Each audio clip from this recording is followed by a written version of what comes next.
आप यहाँ से चीज़ें यूपीएससी को देते, वह निर्धारित करता। आपने कहा नहीं, यूपीएससी अपना एक सदस्य भेज देगा। अब यह सदस्य इस कमेटी का एक सदस्य है, इस कमेटी में 5 लोग हैं, बाकी 4 मेरे हैं, तो तुम चीखते रह जाओगे, तुमको ओवर रूल कर देगा। 4-1 से मैच जो है, 4-1 से राज्य सरकार जीत चुकी है। मैंने अपनी निगाहों से कुछ हाईकोर्ट जजों को व्याकुल होते, रिटायर्ड हाईकोर्ट जजों को व्याकुल होते देखा है। तो तुमने एक ऐसा आदमी कहा जिसको हम चुनेंगे, फिर एक तो पहला ये तो जो तुम कहोगे वह करेगा। अब हम बात करते हैं उपसंहार की तरफ बढ़ते हैं। भाई साहब, सवाल मूंछ का है। मूंछ कैसे खड़ी रहेगी? मूंछ गिरनी नहीं चाहिए और मूंछ की शान प्रतिष्ठापित होनी चाहिए। डीजीपी का चुनाव, अस्थाई डीजीपी, 2.5 साल से कोई अस्थाई डीजीपी नहीं रहा। 4 लोग ऐसे रहे जो अस्थाई डीजीपी के रूप में शुमार रहे। कई राज्यों में अवमानना को लेकर के सुप्रीम कोर्ट में मामला गया था डीजीपी के सवाल पर। वर्तमान में पुरानी जो व्यवस्था थी उसमें थे 3 नाम जाते थे, यहाँ से वरिष्ठता के क्रम में सारा कुछ देखा जाता था। फिर संघ लोक सेवा आयोग उसमें से एक नाम पर मुहर लगाता था। वर्तमान में एक व्यवस्था बदली है डीजीपी को, तो इस व्यवस्था के बारे में क्या कहेंगे और क्या है यह व्यवस्था? कैबिनेट ने कैसा नियम बनाया है? देखिए, अब चूंकि जाहिर सी बात है, मैं इस रूप में बदनाम हूँ कि मैं अच्छा नहीं बोल पाता। और अब लेकिन समस्या ये है कि जो दिखता है उसको न बोलना और दिक्कत तलब लगता है।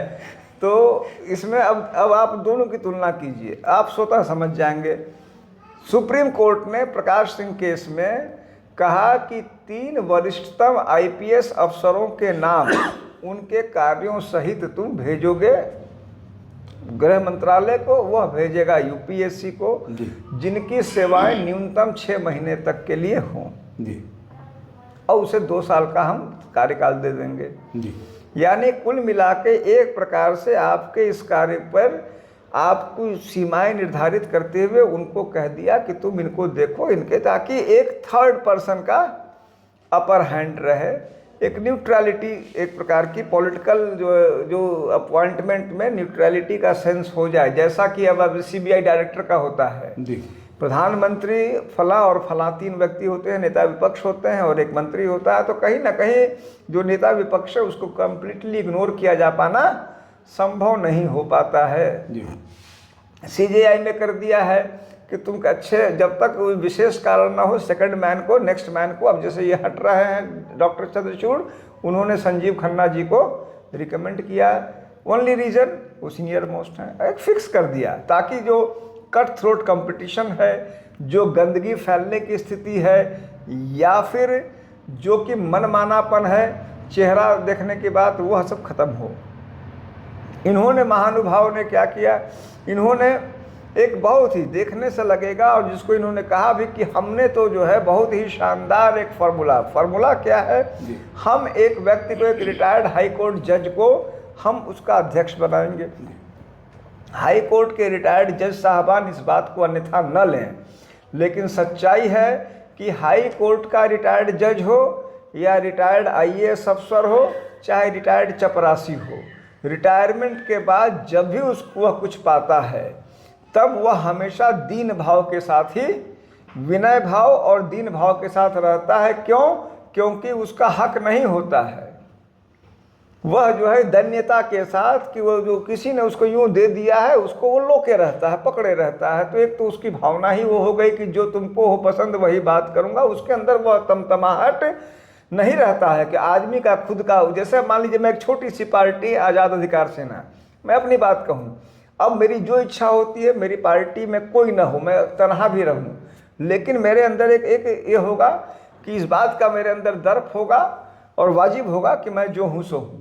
वहाँ वह व्यक्ति दूसरे का लिया हुआ है, उसको किसी ने बना दिया कि चलो भाई तुमको हमने चेयर में अच्छा भाई साहब, एक चीज़ और है, जैसे मान लीजिए 25-50 सेवानिवृत्त हाई कोर्ट के न्यायमूर्ति हों, कई उसमें हैं। से जिसको चाहेंगे उसको करेंगे मैं अपने वही पसंद कह का। रहा हूँ कि चूंकि जो है 50 जो है एक प्रकार से उसके लिए किसी न किसी पद के लिए व्याकुल हैं। मैं शब्द जो इसको फिर मैं कहूँगा कि वो अन्यथा न लें। मैंने अपनी निगाहों से कुछ हाई कोर्ट जजों को व्याकुल होते, रिटायर्ड हाई कोर्ट जजों को व्याकुल होते देखा है।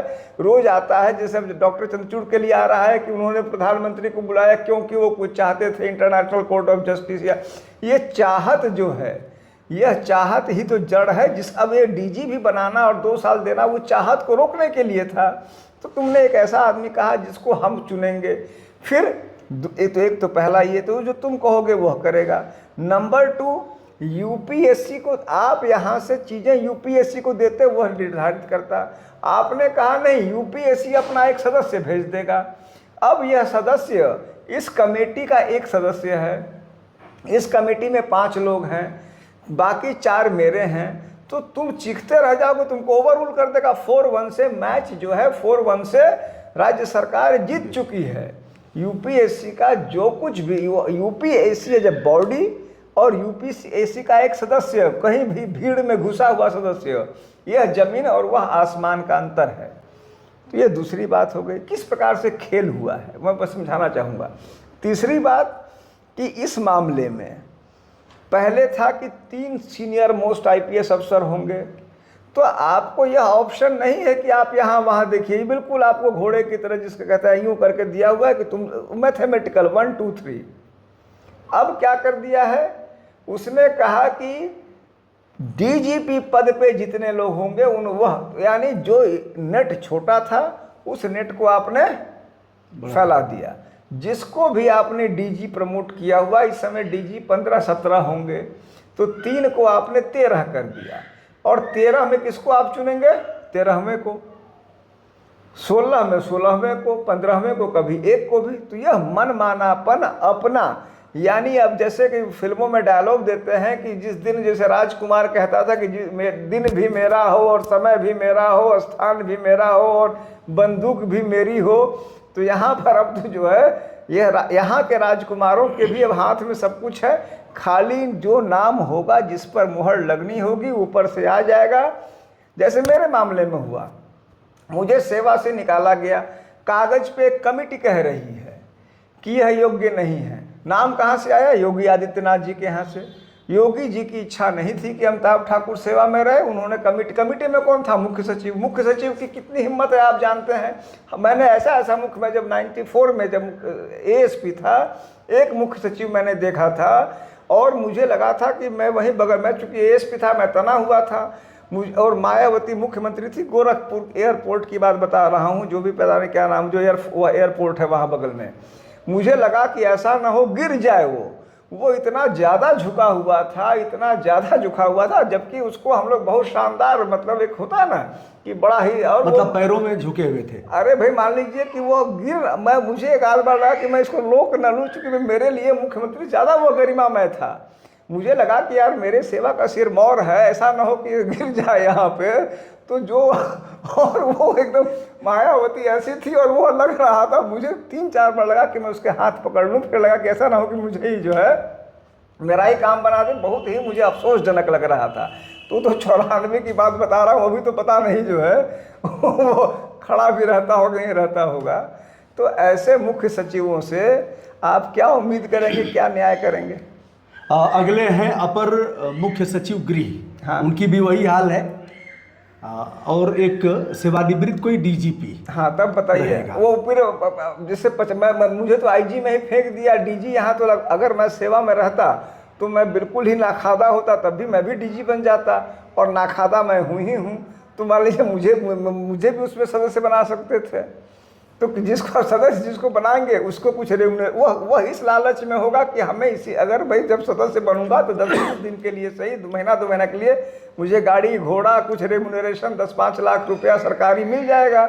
तो वह अपने लालच में होगा, वह सोचेगा कि हम ऐसा कर दें कि बार बार हमको सब खोजें। तो कुल मिला के यह उपकृत करके उपकार के बदले, अंग्रेजी शब्द है क्विड प्रो क्वो, यानी एक हाथ, जिसको हम लोग को कहते हैं एक हाथ ले एक हाथ दे। तो एक हाथ जैसे कि तमाम लोग कहते हैं, यद्यपि वो माननीय सर्वोच्च न्यायालय की अवमानना होगी कि कहते हैं कि जैसे राम मंदिर भारतीय जनता पार्टी की सरकार ने क्विड प्रो क्वो में लिया, इधर रंजन गोगोई पर एक महिला का आरोप लगा और उन्हें कहा गया कि जाओ बच्चा तुम्हें अभयदान, और तुम बदले में तुमने मंदिर, भाई हमने तुमको अभयदान दिया, तुमने मंदिर दे दिया। तो ऐसी ऐसी चर्चाएं हैं, यह आम तौर पे मान्यताएं हैं। तो क्विड प्रो क्वो जो है यहाँ तो साफ दिख रहा है कि जो कुछ भी होगा वो क्विड प्रो क्वो पे ही होगा।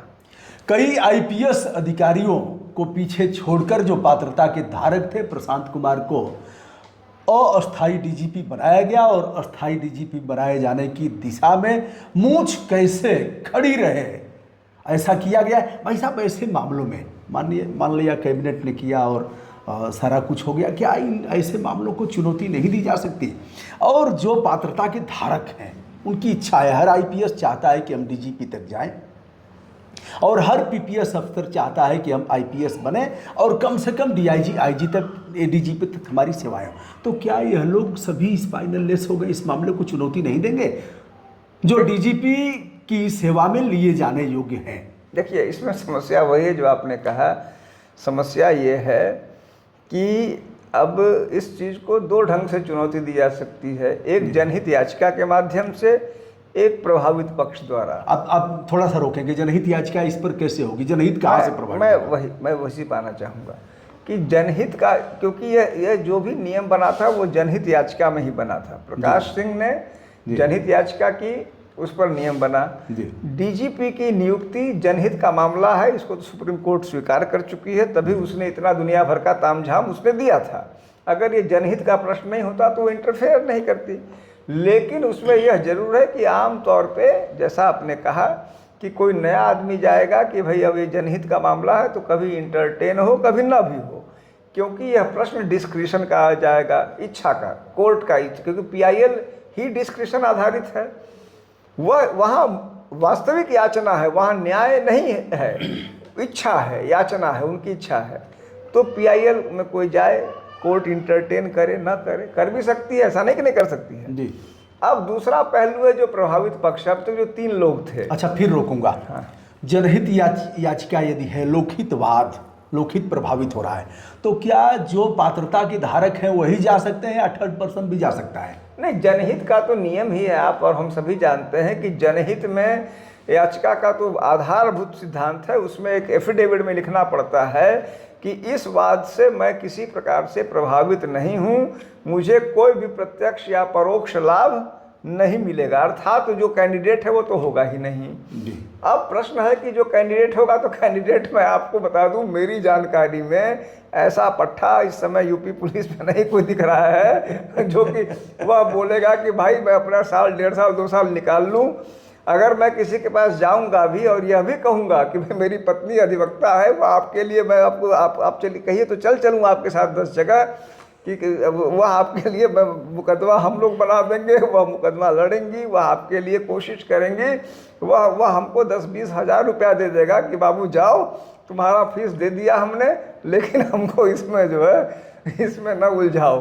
यह मेरा मानना है। अगर कोई ऐसा पैदा होगा, ऐसा सामने आएगा, तो निश्चित रूप से मैं उसको सल्यूट करूँगा सार्वजनिक रूप से, क्योंकि उसको तो अधिकार है, उसका नैतिक कर्तव्य भी है। लेकिन वह जो है, दो हमेशा आदमी के पास चॉइस होता है। एक चॉइस है कि भाई मैं चुपचाप रिटायर कर जाऊं, एक चॉइस है कि डीजीपी बनने की कोशिश करूं। तो जो डीजीपी बनने की कोशिश करूं वाला रास्ता उसको इतना ज़्यादा पथरीला और रेतीला और कटीला दिखेगा कि मुझे नहीं लगता है कि वह जाएगा।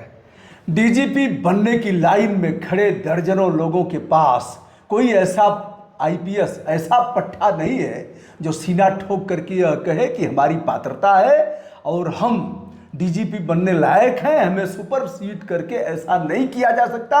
ऐसा अगर किया जाएगा तो हम आवाज़ उठाएंगे और इसके लिए हम कोर्ट में जाएंगे। ऐसा कोई करने वाला दिख नहीं रहा है। अब मुझे नहीं दिख रहा है। देखिए, अचंभा हमेशा संसार में होता है। कोई ना कोई कभी कभी ऐसा हो जाता है जो आपने, और मैंने पट्ठा शब्द कहा, कोई ऐसे पट्टे होते हैं जो कहते हैं चलो नहीं, आप अगर उल्लू का पट्टा कहते तो खराब लगता। आपने पट्टा का, पट्टा माने बहादुरी और ठीक बात है, साहस। मैं अच्छा शब्द कहे, मैं कह रहा हूँ कोई ऐसा हो सकता है जो कहे चढ़ जा बेटा सूली पे, मदद करेंगे राम, तो वो कैसा होगा, तो निश्चित रूप से बेहद खुशी होगी। लेकिन मुझे अभी भी बहुत बड़ा डाउट है, हो जाएगा तो मैं और आप, हम जैसे लोग तो निश्चित रूप से इससे खुश होंगे, क्योंकि यह व्यवस्था के लिए एक बहुत ही सुखद और शुभ संदेश होगा कि अपने अधिकारों के लिए कोई तो सामने आ रहा है। डीजीपी का, अस्थाई डीजीपी का चुनाव होना है, जिस पर हमने चर्चा किया। अन्य कई विषयों पर आज अमिताभ ठाकुर से हमारी बातचीत हुई। आज़ाद अधिकार सेना के संस्थापक और पूरे प्रदेश और देश में अपनी टीम खड़ी कर रहे हैं। जगह जगह इनकी टीम धरना प्रदर्शन, घेराव जनतांत्रिक तरीके से कर रही है, और जहाँ तक बन पड़ता है इनकी सीमा में जो भी मामले आते हैं उस पर यह हस्तक्षेप भी करते हैं, टोका टाकी करते हैं, लिखा पढ़ी करते हैं। अमिताभ जी, ढेर सारी शुभकामनाएं। बहुत बहुत बहुत बहुत धन्यवाद, आप प्रणाम।